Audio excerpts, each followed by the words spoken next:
Okay, good afternoon. We're going to do a quick video on creating form templates. And the example we're going to use for today is we wanted to create a permit for an occupancy. So it could be a blasting permit, for instance, would be our example. The first thing we're going to do is we're going to use our Manage Templates section, and you're going to see there's a form. We do have, not to be confused with what's called permit templates, but that is more for burning permits. If you're doing construction, fire alarm, sprinkler, things like that, you want to use the form templates. So we're going to form templates. First thing I'm going to do is I'm going to see that, all right, I have a list of forms that are already being used system-wide, but I'm going to create a new one, and I'm going to call it sample blasting permit. And that allows me to ask, okay, what group do you want it to fall in? I'm going to choose the fire marshal group for this instance. However, if I wanted to create another group, I just merely type it in, and I have another group ready to go. I'm going to color code it. I'm going to color code it as red. Give it a sequence number. My statuses might be applied for, denied, or approved. And out of the gate, I would probably want it to always be applied for. And default email, if I had an email that I wanted them always to go to, I would set that up. So we'll just do sample@gmail.com. And I can add a roster template to assume that it always grabs a specific person. So for this one, I'm going to use their group, what they call executive assistant. And I can put on some instructions sample just so you'll see how that works. The form display is how do I want it to roll, when it shows in a printed report, or how I want the data to report. And I have the ability to auto tag it to the daily log. We'll go over that in a second.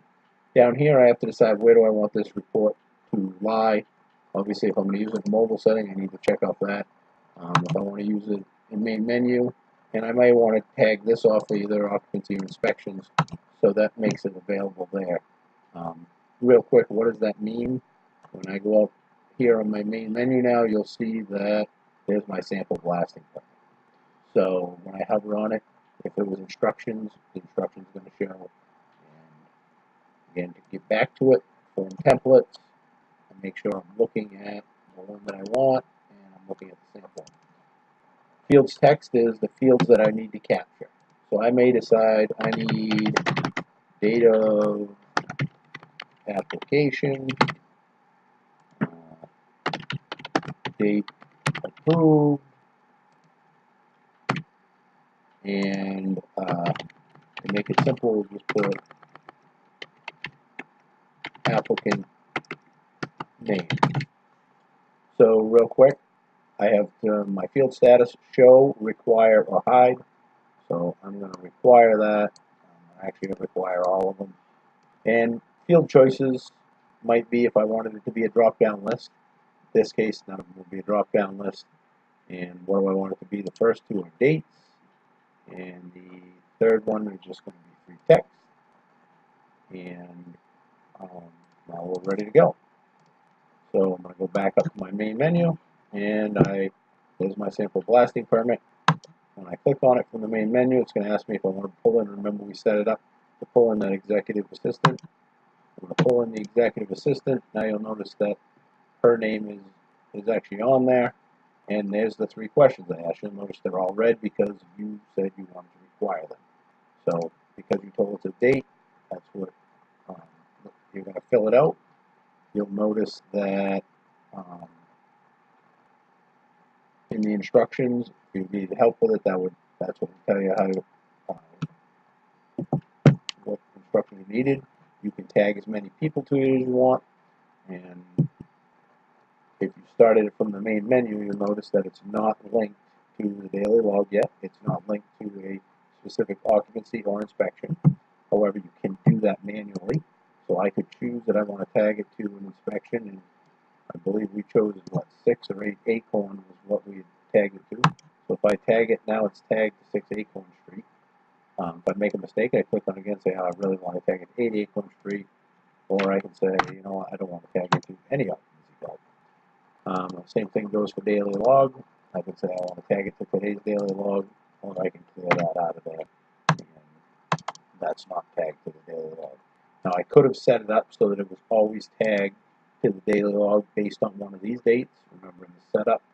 The other thing I can do is right from here, I have the ability to work on the setup of this. If I said I really don't like the way that this is flowing, over here on this left-hand button, I can expand, and there's everything I set up for it. So you'll notice applied for, denied, and approved are there, and it came up with applied for just like we told it to, and there's my choices. If I decided that I don't want approved in there, I can merely go to the setup of it and say, I just wanted to say apply. And that's the setup. Now it already entered that data for me, but from here on it will be applied, and now apply is my choice. The other thing you'll notice is the I button.